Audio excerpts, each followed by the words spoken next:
नमस्कार साथियों, मैं संयम जैन नई ताज़ा न्यूज में आपका एक बार फिर स्वागत करता हूं। इस वक्त हम आपके सामने फिर आए हैं मुख्यमंत्री मनोहर लाल की कार्यप्रणाली के बारे में बातचीत करने के लिए। साथियों, आपने सुना है कि सिख पंथ की पहली पातशाही साहिब श्री गुरु नानक ने गुरबानी में कहा है कि किरत करो, वंड चखो और नाम जपो। यानी कि किरत करो यानी कि ईमानदारी से अपनी मेहनत करते हुए, कार्य करते हुए अपनी आजीविका चलाओ। वंड चखो यानी कि अपनी जो मेहनत से की गई कमाई है, नेक कमाई है, उससे धार्मिक कार्य करो और ज़रूरतमंदों की मदद करो। नाम जपो यानी कि भगवान का सिमरन करो, भगवान को याद करने के लिए नाम लगातार जपो और उसका सिमरन करो। तो इन तीनों बातों को अगर हम देखें मुख्यमंत्री मनोहर लाल की शासन प्रणाली में या कार्य प्रणाली में देखें तो ये तीनों बातें मुख्यमंत्री मनोहर लाल के जीवन में उतरती हुई साफ नजर आती हैं। ऐसा नहीं है कि हम मुख्यमंत्री मनोहर लाल के महिमा मंडन करने के लिए ये बातें कह रहे हैं। जब हमने गहराई से मुख्यमंत्री मनोहर लाल की कार्यप्रणाली को देखा, शासन प्रणाली को देखा, तो सिख धर्म के ये तीन मूल मंत्र उनकी जीवन में उतरते हुए नजर आते हैं। साथियों, किसी की आलोचना करना एक अलग बात है, लेकिन जो अच्छाई के कार्य हैं उसकी अच्छाई ही की जानी चाहिए। जो कोई अच्छा काम अगर कोई कर रहा है तो उसका अच्छा भी कहा जाना चाहिए। अच्छाई और सच्चाई कभी छुपाई नहीं जानी चाहिए। अब बात करते हैं कि मनोहर लाल ने कीरत करो को हरियाणा में किस तरह सार्थक किया है। मुख्यमंत्री मनोहर लाल ने पिछले करीब 9.25 साल में हरियाणा में सुशासन स्थापित करने के लिए जितने भी काम किए हैं, इतने काम पूर्व में रही किसी भी सरकार ने नहीं किए। सुशासन वही स्थापित कर सकता है जो किरत यानी ईमानदारी और मेहनत से काम करता है। स्वयं का ईमानदार होना अलग बात है, लेकिन पूरी सरकार को ईमानदार सरकार बनाना अलग। मुख्यमंत्री की ईमानदारी तो तारीफ के काबिल है ही, लेकिन उन्होंने सरकारी कामकाज से लेकर नौकरियां, दैनिक जीवन की सहूलियतों और योजनाओं में भी सरकार को पारदर्शी बनाया है और भ्रष्टाचार को खत्म किया है। इस पर बहुत सी स्टोरीज की जा चुकी हैं और इससे मनोहर लाल के विरोधी भी इत्तेफाक रखते हैं। हमने पहले भी चर्चा की है कि मनोहर लाल सरकार ने किस तरह सरकारी कामकाज में पारदर्शिता लाने के लिए लगातार ऑनलाइन प्रणाली को बढ़ावा दिया है। विपक्षी जहां हरियाणा को पोर्टलों की सरकार बताकर हमला कर रही है, वहीं सच्चाई तो यह है कि जनता इसका स्वागत कर रही है। सरकारी विभागों एवं योजनाओं से भ्रष्टाचार को खत्म करने के लिए उन्होंने सरल पोर्टल पर 54 विभागों की 675 योजनाओं और सेवाओं को ऑनलाइन किया है। मनोहर लाल के इस कीरत के कारण अब लोगों को अपनी सरकारी काम करवाने के लिए दफ्तरों के चक्कर नहीं काटने पड़ते।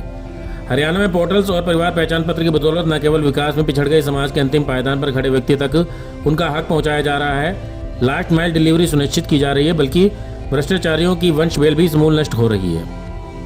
इतना ही नहीं, इसके साथ साथ मनोहर लाल सरकारी कर्मचारियों और अधिकारियों के दिलो दिमाग से भी भ्रष्टाचार के सफाई के लिए मिशन कर्मयोगी अभियान चला रही है, जिसके तहत हरियाणा सरकार के करीब 3 लाख कर्मचारियों को नैतिक प्रशिक्षण दिया जा रहा है। इससे बड़ा और कीरत क्या हो सकता है। अब बात करते हैं नाम जपो की। 2014 में सरकार बनने के बाद से ही मनोहर लाल हरियाणा के सिख पंथ के गौरवशाली इतिहास से जुड़ी स्मृतियों को दुनिया के सामने लाने के प्रयास कर रहे हैं और इसके प्रति अपनी आस्था एवं श्रद्धा का प्रकटीकरण भी कर रहे हैं। सिख पंथ के प्रति मनोहर लाल बचपन से ही आस्था रखते हैं। गुरुओं के प्रत्येक प्रकाशोत्सव पर मनोहर लाल को आप किसी न किसी गुरुद्वारे पर मत्था टेकते हुए जरूर देखते हैं। उन्हें अच्छी तरह से पता है कि सिख पंथ के 10 गुरुओं का हरियाणा की धरती के साथ कितना जुड़ाव रहा है। मुख्यमंत्री मनोहर लाल ने बाबा बंदा सिंह बहादुर से जुड़ा स्मारक बनाने के लिए 20 एकड़ जमीन यमुनानगर में तय की है। इतना ही नहीं, कुरुक्षेत्र में पीपली के नजदीक सभी गुरु महाराजों से जुड़ी निशानियों के म्यूजियम बनाने के लिए जगह भी चयनित की गई है, ताकि लोग, खासकर युवा, हमारे गुरुओं की शिक्षा से प्रेरणा ले सकें और अपने जीवन में उतार सकें। श्रद्धालुओं को कुरुक्षेत्र के पास 48 कोस के तीर्थों का भ्रमण कराने के लिए बसों की सुविधा शुरू करवाने की पहल भी मनोहर लाल ने की। मुख्यमंत्री मनोहर लाल के प्रयासों से नवंबर 2017 में श्री गुरु गोविंद सिंह जी के 350वें प्रकाशोत्सव पर जगाधरी की अनाज मंडी में भव्य और ज्ञानवर्धक प्रदर्शनी में डिस्प्ले बोर्डों पर गुरु नानक देव जी द्वारा आरंभ की गई सिख फिलोसफी से लेकर बाबा बंदा सिंह बहादुर द्वारा यमुनानगर और हिमाचल प्रदेश की सीमा पर 7200 एकड़ क्षेत्र में स्थापित पहली सिख राजधानी के इतिहास को चित्रों सहित प्रदर्शित किया गया था। ईश्वर का नाम जपने का इससे बेहतर तरीका और क्या हो सकता है। अब हम बात करते हैं वंड छको पर। इसका मतलब तो हम पहले ही आपको बता चुके हैं कि इसका अर्थ है अपनी कमाई से धार्मिक कार्य और जरूरतमंदों की सहायता करनी चाहिए। इसे भी मनोहर लाल ने जमीन पर उतार कर दिखाया है। ये समझने के लिए आपको मैं एक उदाहरण पेश करता हूँ। हरियाणा में पहले एक गरीब के बच्चे के लिए सरकारी नौकरी हासिल करना किसी भी सपने से कम नहीं था, क्योंकि प्रदेश में रही पूर्व की सरकारों में राजनेताओं की सिफारिश और बिना पर्ची और खर्ची के किसी को भी सरकारी नौकरी नहीं मिलती थी। पूर्व की सरकारों पर ऐसे आरोप लगते रहे हैं। पूर्व की सरकारों द्वारा सरकारी नौकरियों में की गई बंदरबाट की वजह से प्रदेश के कई नेता आज जेल की हवा खा चुके हैं। पहले की सरकारों में हर सरकारी भर्ती में भ्रष्टाचार तो होता ही था, लेकिन अब प्रदेश में सब कुछ बदल चुका है। अब सरकारी नौकरियों के लिए ऑनलाइन आवेदन किया जाता है। पारदर्शी तरीके से परीक्षा लेने के बाद हकदार व्यक्ति को बिना पर्ची खर्ची और सिफारिश की नौकरी दी जा रही है। इसका उदाहरण हाल ही में ग्रुप सी के 20,000 कर्मचारियों की भर्ती में देखा जा सकता है।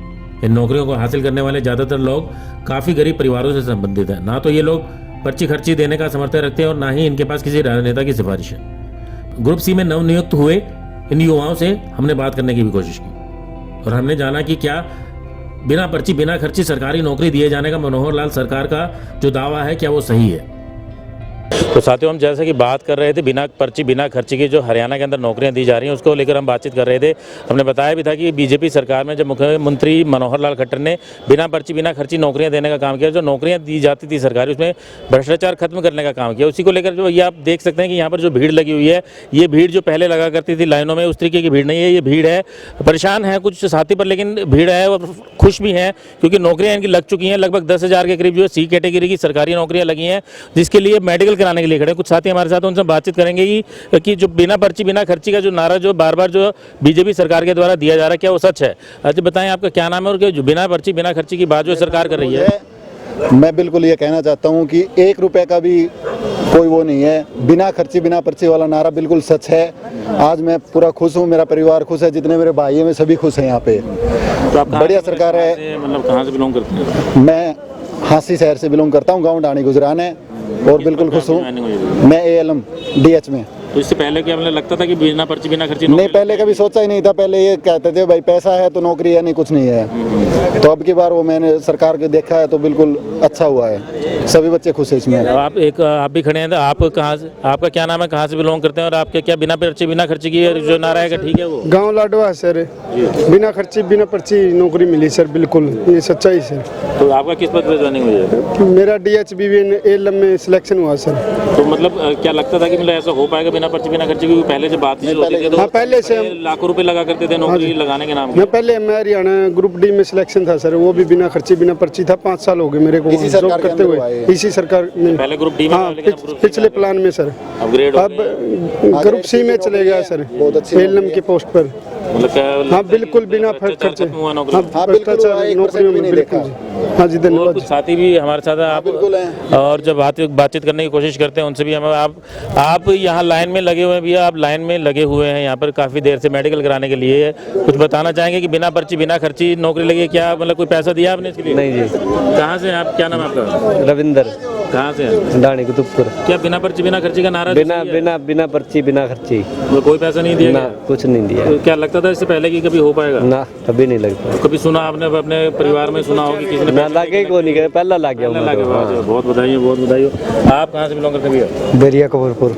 तो क्या आपने भी कभी सोचा था कि बिना पर्ची बिना खर्ची कभी ऐसे लगना है? कुछ नहीं सोचा, बढ़िया काम। तो आपके गांव में आपने बातचीत जो पुराने लगे हुए हैं, पुरानी सरकारें भी रही हैं, तो क्या उसमें पैसे लेके थे, लगा करते थे, सच्चाई हुआ करती थी? क्या सच्चाई थी ऐसी? ना, कई जगह लग जाते थे, यहाँ पर तो लगे नहीं जी। लेकिन ये जो भी जितनी भी भर्तियाँ हुई हैं बढ़िया हुई है जी, मोदी सरकार जिंदाबाद।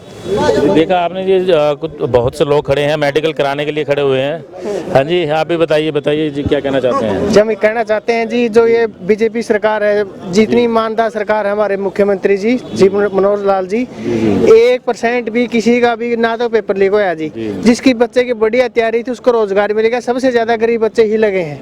नहीं दे हम कम से कम भी 12 साल पहले भी ALM की वैकेंसी निकली है। हम पढ़ने में ऐसी बात नहीं है, लेकिन फिर भी हमारा कभी इंटरव्यू नाम नहीं आया, कभी कट ऑफ में कम रह गए। ये आई बात, कोई एग्जाम नहीं हुए, सारे पेपर लीक हुआ कर दे। 15-15 लाख जिसका 10-10 लाख रुपए अगर आते वो जॉब पर लगे हैं, बाकी कोई जॉब नहीं लगा।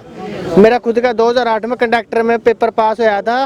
उस पेपर में मेरे 70+ नंबर थे और इंटरव्यू में मेरे को 25 में 7 नंबर दिए गए थे। और आज भी उस बात का मेरे को अगर है 7 नंबर, अगर 100 में 70 नंबर ले लिए तो 25 में थे। 7 नंबर देने का क्या उद्देश्य था? उस टाइम तो अगर इंटरव्यू में फेल होता था तो 7 आते थे, फेल था। अगर उसमें फैल गए, अगर मेरे को 70 में अगर इंटरव्यू आप जोड़ोगे फिर भी मैं उस मैरिट से 10 नंबर ज्यादा हूँ। आज भी 2008 की कंडक्टर की लिस्ट लगी थी। तो इससे साबित होता है कि वो पहले वाली जो सरकारें थी सारी बट सरकार थी। क्या नाम है आपका, कहाँ से? मौसम है नाम मेरा जी। बहुत अच्छा देखिए बताया कि यहाँ पर जितने भी जो लोग लगे हुए हैं वहाँ पर उन्होंने यही कहा कि ईमानदार सरकार है और बिना पर्ची बिना खर्ची के जो है नौकरियाँ दी गई हैं। और जो पहले जो सरकारें हुआ करती थी पैसों के बिना जो है नौकरी नहीं लगा करती थी, जो पेपर क्लियर हो जाते जाते थे लेकिन इंटरव्यू में रह जाते थे। अब इंटरव्यू में क्या खेल होता था ये तो खैर देखने वाली बात है। पुरानी जो बातें होती थी, पुराने लोग बताते हैं कि इंटरव्यू के अंदर ही इस तरीके के खेल हुआ करते थे जिसके अंदर सेटिंग हुआ करती थी। पर लेकिन फिलहाल जो है दावा यही किया जा रहा है, जो जितने भी यहाँ पर साथी हैं जो सी कैटेगरी में जिनकी ज्वाइनिंग हुई है और मेडिकल कराने के लिए खड़े हैं, वो उनका यही कहना है कि बिना पर्ची बिना खर्ची के नौकरियां दी गई हैं। और ये जो खट्टर सरकार ने भ्रष्टाचार खत्म करने का काम जो है नौकरियों के अंदर, सरकारी नौकरियों के अंदर भ्रष्टाचार खत्म करने का काम किया। इसी तरीके से मनोहर सरकार के 9.25 सालों में अब तक निष्पक्ष और पारदर्शी ढंग से 1,34,250 लोगों को सरकारी नौकरी दी जा चुकी है। पिछले वर्ष 60,000 और युवाओं को सरकारी नौकरी देने का लक्ष्य रखा गया था, जिसमें से 20,000 नौकरी हाल ही में दी गई हैं। 21,217 नौकरियों की प्रक्रिया जारी है। इतना ही नहीं, मनोहर लाल सरकार परिवार पहचान पत्र के जरिए 45 लाख परिवारों का 397 योजनाओं और सेवाओं का घर बैठे लाभ दे रही है। 30 लाख से ज्यादा परिवारों को 5 लाख रुपए तक का सालाना मुफ्त इलाज दिया जा रहा है। ऑटोमेटिक तरीके से घर बैठे 39 लाख बीपीएल राशन कार्ड धारकों के 57 लाख आयुष्मान राशन कार्ड बनाए गए हैं। सी विंडो के जरिए 12 लाख से अधिक शिकायतों का समाधान किया गया है। डीबीटी के तहत 141 योजनाओं के 36.75 लाख नकली या दोहरे लाभार्थियों को हटाकर 1,182 करोड़ रुपए की वार्षिक बचत कर असली हकदारों तक पहुंचाई गई है। परिवार उत्थान योजना के तहत सबसे गरीब 50,000 लोगों को स्वरोजगार के लिए ऋण दिया गया। 86 लाख चिरायु कार्ड बनाकर 8.5 लाख मरीजों के इलाज के लिए 1,088 करोड़ रुपए का क्लेम दिया। और दयालु योजना के तहत 1.80 लाख रुपए की वार्षिक आय वाले परिवार के सदस्यों मृत्यु या दिव्यांग होने पर 5 लाख रुपए की सहायता दी जा रही है। इसके अलावा बुजुर्ग, विधवा और दिव्यांगों को देश में सबसे ज्यादा 3,000 रुपए मासिक पेंशन मनोहर लाल सरकार द्वारा दी जा रही है। ये तो चंद संदेश है मुख्यमंत्री मनोहर लाल द्वारा ऐसे हजारों काम जरूरतमंदों की सहायता के लिए किए जा रहे हैं। तो वंशों को इससे अच्छा उदाहरण और क्या हो सकता है। तो साथियों, आपने देखा कि इस रिपोर्ट के माध्यम से आपने देखा कि किस तरीके से गुरुवाणी के 3 मूल मंत्रों को मुख्यमंत्री मनोहर लाल स्वयं और अपनी सरकार के माध्यम से हरियाणा की धरती पर उतारने के लिए पूरी ताकत झोंके हुए हैं। उन्होंने पूरी कोशिश की है कि गरीब गुरबों तक जो है सरकार की सभी योजनाएं पहुंच सके और उनका जीवन उद्धार हो सके। और ये असर हमें जीवन में देखने को मिल भी रहा है। जो हरियाणा के गरीब गुरबों हैं उनके जीवन के अंदर ये असर देखने को मिल भी रहा है। साथियों, जनता ही जनार्दन होती है और उनका निर्णय ही अंतिम होता है। कोई भी सरकार बनानी हो या बिगाड़नी हो तो जनता जनार्दन का ही निर्णय अंतिम होता है। लेकिन जो मुख्यमंत्री मनोहर लाल हैं वो ऐसी जनता जनार्दन के लिए, ऐसी जनता के लिए और गरीबों के लिए, भलाई के लिए कार्य में लगे हुए हैं और पूरा प्रयास कर रहे हैं कि जो सरकार की योजनाएं जो हैं अंतिम पंक्ति में बैठे हुए व्यक्ति तक जो है आसानी से पहुंच पाए।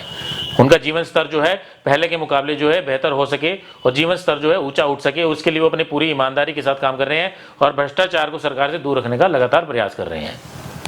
तो साथियों, ऐसी ही कुछ और नई ताज़ा अपडेट के लिए सरकार के बारे में जो भी जो अच्छाई है उनकी, जो बुराई भी है, जो अगर कोई विपक्ष के जो आरोप हैं, अगर सरकार कहीं गलत काम कर रही है, कहीं घोटाला हो रहा है, इस तरीके की कोई भी जानकारी होती है हम आपके तक पहुंचाने का प्रयास करते हैं। तो ऐसी ही अन्य वीडियो के लिए आप हमारे साथ बने रहें। मैं कैमरामैन अशोक के साथ संयम जैन, नई ताज़ा न्यूज़, हिसार। लेटेस्ट वीडियोस के लिए सब्सक्राइब करें हमारा चैनल नई ताज़ा न्यूज़ और दबाएं बेल आइकॉन ताकि आप मिस ना करें कोई भी अपडेट।